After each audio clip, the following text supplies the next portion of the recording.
Shalom everyone and welcome to the holy city of Jerusalem. In the late 1700s, just outside the town of Liady in Eastern Europe, there was a young and promising Torah scholar. He was recently married and his father-in-law was happy to help him out with his financial concerns. However, after time it got quite burdensome, and so he had to go and take on the business world himself, which made it very difficult to keep the same schedule of Torah study. He would go and buy great merchandise from outside towns and then try and vend it and sell whatever he can to make ends meet.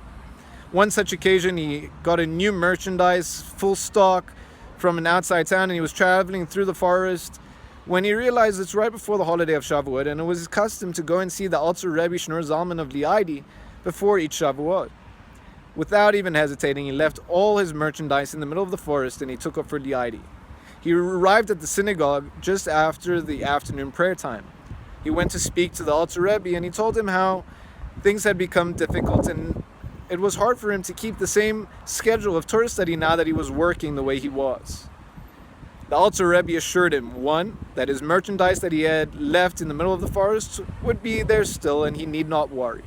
And beyond that, he went ahead and told him that it would be wise to go ahead and find work as an innkeeper somewhere.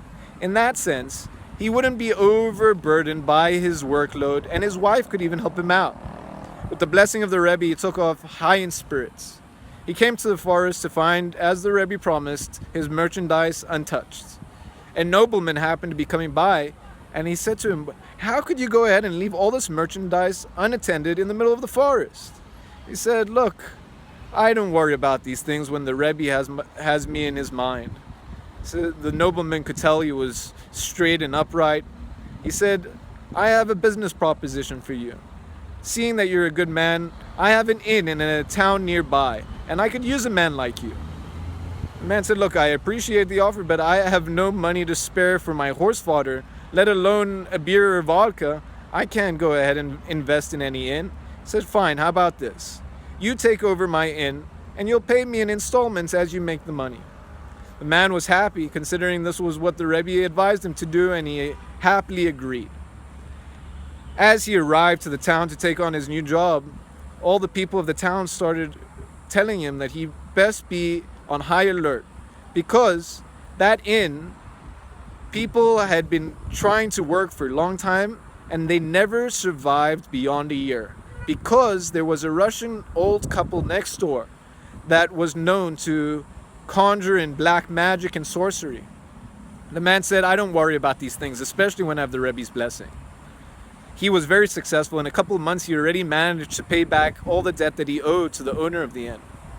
However, all of a sudden, he started falling very ill. He decided he needs to go to the Rebbe immediately. He set out before the Sabbath for the Rebbe and Shneur Zalman in Liady, and he arrived on Friday afternoon. However, he had no strength on Friday evening to go to the synagogue. Saturday, he was even worse, but he did what he could, and he stumbled all the way to the synagogue.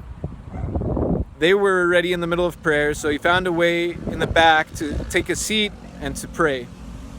Now they were at the Torah reading of the Parsha of Balak, which we find ourselves in now. And it was time for the fifth aliyah that the Shneur Zalman would go ahead and call someone to the Torah for an honor.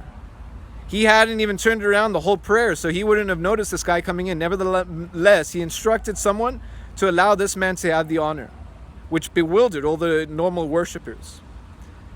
Suddenly, the Rebbe, in the middle of his Torah reading, came to the verse that it says, "There is no sorcery in Jacob, no divination in Israel."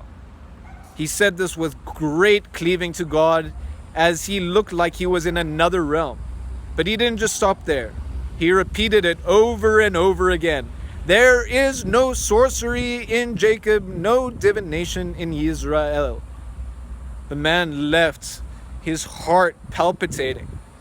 As he arrived home after the Sabbath, people came running to him. "Did you hear? Did you hear? The old wicked couple that was near you, they died." The man said, "When did this happen?" "Saturday morning." He says, "Wow, I felt it while I was in the synagogue of the Holy Rabbi Shneur Zalman and while he was doing his reading." The man was fully recovered and he went on to be greatly prosperous, and to be a renowned Torah scholar.